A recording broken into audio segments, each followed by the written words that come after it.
De tout temps, la violence trouve sa cause dans une infériorité mentale momentanée. Une infériorité mentale momentanée n'a rien de glorieux. C'est cela qu'il faut enseigner.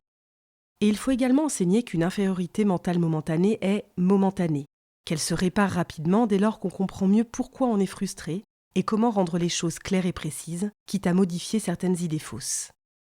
Exemple, lorsque deux équipes de football en viennent aux mains, c'est parce qu'il y a un sentiment d'injustice, qu'une des équipes n'a pas respecté les règles du jeu. Il s'agit donc de déterminer par des preuves réelles où et comment a été commise la faute.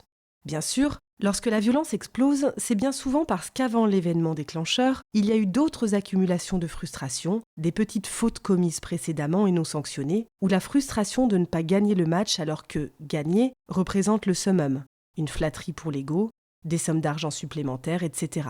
Ainsi, lorsque tout l'enchaînement des causes et des effets est bien identifié par tous, le niveau de frustration baisse et l'utilisation de la violence devient totalement obsolète. Il en va de même pour les guerres de religion. La frustration mentale de ne pas arriver à convaincre l'autre de « faire comme moi », la frustration de ne pas arriver à modifier son comportement peut générer de la violence physique. C'est exactement la même mécanique que pour les autres violences. Précision sur les blasphèmes. S'exprimer sur une chose interdite, est-il une insulte, une violence psychologique? Où commence l'insulte? La définition d'insulte peut être étiquette négative non conforme à la réalité. Ainsi, lorsqu'une personne en qualifie une autre de « grosse vache », la personne visée pense que cette étiquette est en décalage avec la réalité, un décalage négatif. C'est une insulte.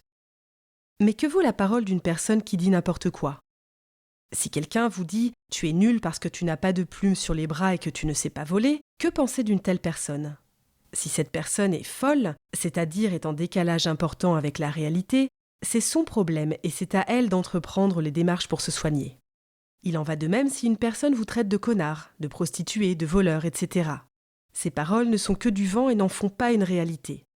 D'une manière générale, toute parole exprimée ne fait pas une réalité. Si une personne dit « ceci représente cela », est-ce que pour autant cette personne dit la vérité? Non. Elle dit sa vérité, qui sera forcément plus petite que la réalité bien plus large. Lorsque l'insulte est dite publiquement, il peut y avoir atteinte à la réputation. Et s'il y a atteinte à la réputation, alors un procès peut démontrer le mensonge, la déformation de la réalité. Mais on ne peut pas soigner une personne qui se trompe éventuellement en utilisant la violence, même pour se défendre. Utiliser la violence contre une personne qui dit n'importe quoi, ce n'est pas démontrer qu'on a raison, c'est juste imposer son point de vue. La violence n'est pas et ne sera jamais une preuve de raison.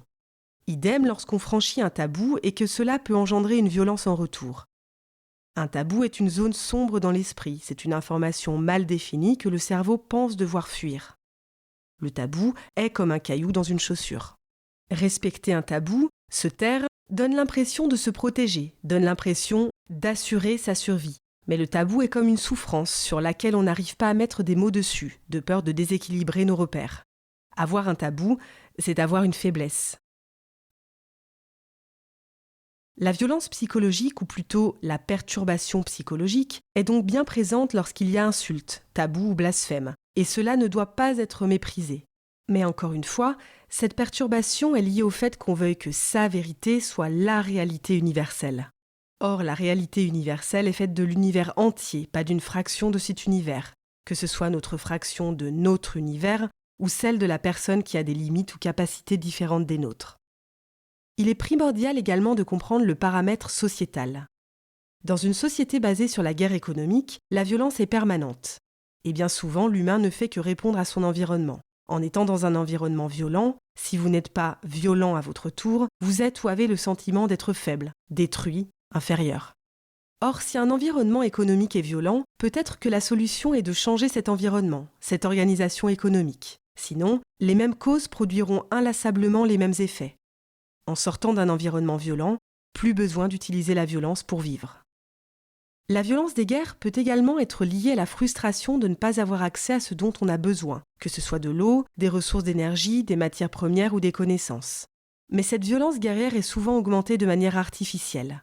Un humain ne va pas tuer un autre humain naturellement car c'est une démarche monstrueuse d'ôter la vie. Notre empathie l'interdit. Pour ce faire, des armées utilisent la haine de l'adversaire et font tout pour augmenter cette haine en transformant l'ennemi en sous-être, en menace pour sa vie. Et avec une haine suffisamment importante en lui, le combattant se pense invincible et va au combat sans le moindre doute.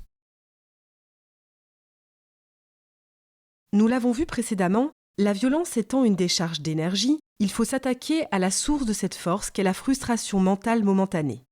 Mais lorsque cette frustration est impossible à résoudre faute de moyens à notre portée immédiate, la solution intermédiaire est de canaliser la violence dans le défoulement physique, dans le chant ou grâce au sport, que ce soit la danse, la marche, un sport individuel ou un sport collectif. Mais il s'agit bien d'effectuer un défoulement physique personnel, de se décharger énergétiquement et non de faire du mal à d'autres participants, comme c'est trop généralement le cas lorsqu'on éprouve de la haine pour l'équipe sportive adverse. Le défoulement physique est personnel et ne se fait pas par procuration. Lorsque des personnes ont le sang chaud, qu'elles utilisent très rapidement la violence, on note que c'est toujours lié à la culture, l'enseignement qu'elles ont reçu volontairement ou non. Si une personne pense être comme un dieu et que ses valeurs dominantes sont « tout doit s'ordonner suivant ma volonté », alors dès qu'une chose n'est pas comme elle le veut, sa frustration devient énorme, démesurée. Pourquoi en est-elle arrivée à penser qu'elle est Dieu et que tout doit s'organiser suivant sa volonté ? Le monde extérieur représente pour elle des choses incontrôlables, et ce non-contrôle lui fait peur. Pour ne plus éprouver cette peur, elle s'organise pour tout contrôler. Mais pour mieux assurer sa survie, c'est plutôt l'inverse qu'elle devrait développer. Elle devrait apprendre le lâcher-prise, la relativité, la délégation de responsabilités, car tout vouloir maîtriser rend fou, le cerveau humain n'étant pas fait pour gérer l'univers.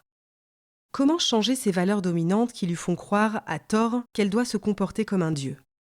L'un des moyens est le changement de perspective, en prenant la place des personnes soumises à des valeurs différentes des siennes. Quoi de mieux que prendre la place d'un esclave pour comprendre le statut de l'esclave et l'injustice d'être soumis à la volonté d'une autre personne qui en plus se prend pour Dieu ? Autre façon de soigner le problème. Si elle n'arrive pas à déléguer, c'est parce qu'elle n'a pas confiance en l'autre. Alors pourquoi ce manque de confiance ? L'autre est-il malhonnête ? L'autre est-il incompétent ? Comment le rendre compétent ? Comment le responsabiliser ? Chaque problème a sa solution, à condition de ne pas être hypocrite et d'oser expérimenter. Cette personne qui se pense Dieu devra également apprendre à communiquer le pourquoi de ses peurs, afin de déterminer ensemble, c'est-à-dire avec des personnes qui ne pensent pas comme elle, si ces peurs sont légitimes ou seulement des fantasmes. Mais communiquer ses peurs n'est pas évident pour une personne qui veut faire croire qu'elle est Dieu, car un Dieu est censé ne pas avoir de peur ni de faiblesse. L'ego surdimensionné étant une carapace protectrice à ses yeux, il faut arriver à lui montrer que cette carapace surdimensionnée est finalement nocive et exacerbe son stress en la transformant en vigile 24 heures sur 24. Et que si elle recherche l'adrénaline, le sentiment de puissance, il y a d'autres moyens d'y arriver sans envahir la sphère vitale des autres. Pour contrer la violence, il est également nécessaire de bien comprendre la mécanique des sentiments et la place de la haine. La haine se situe à une des extrémités de l'échelle des sentiments. Évidemment, du côté de survie non assurée. La haine est un état sentimental où l'individu ne voit plus qu'une solution à son ou ses problèmes, la destruction de l'autre. Mais cette vision des choses est autodestructrice, car c'est un entonnoir à penser, une obsession, une focalisation déformant totalement la réalité. Face à de multiples menaces sur sa survie, un individu peut focaliser toute son énergie et ses pensées sur une personne ou un groupe de personnes, et non sur la résolution de chacun de ses problèmes. Résumer son problème existentiel à une personne ou à un groupe de personnes lui paraît plus maîtrisable et demande moins d'efforts qu'une remise en question personnelle qui, elle, paraît inconcevable, sans fondement. Exemple, si je n'arrive pas à réussir ou à avoir une vie tranquille, c'est de la faute à telle personne ou groupe de personnes qui m'en empêche. Mais j'oublie peut-être que je n'ai peut-être pas les mêmes diplômes, les mêmes compétences, une famille qui m'a aidé, un réseau qui me privilégie, la bonne façon de me présenter, des valeurs adaptées au marché, etc. Cette haine peut être basée sur une différence réelle, mais pour que la haine se développe, il faut que cette différence qui paraît nocive soit amplifiée de manière irréelle. Et c'est là toute la difficulté pour amoindrir une haine. Car à la base, il y a bien des éléments ou un sentiment d'injustice réel. Là où on quitte la réalité, c'est lorsque la personne généralise, met tout le monde dans le même panier, ou ne cherche pas à identifier les autres paramètres présents et actifs. Au final, la violence et la haine sont parfaitement maîtrisables, par une confrontation des points de vue, une mise à plat des éléments en présence, par l'identification des causes et des effets, par des dialogues entre protagonistes pour rechercher la réalité, sans hypocrisie ni tabou, sans aucune levée de voix puisque la violence verbale ou physique n'est pas une preuve de raison. Et surtout, ne jamais oublier qu'utiliser la violence ne démontre pas sa puissance, mais au contraire démontre qu'on est dans une situation d'infériorité mentale momentanée.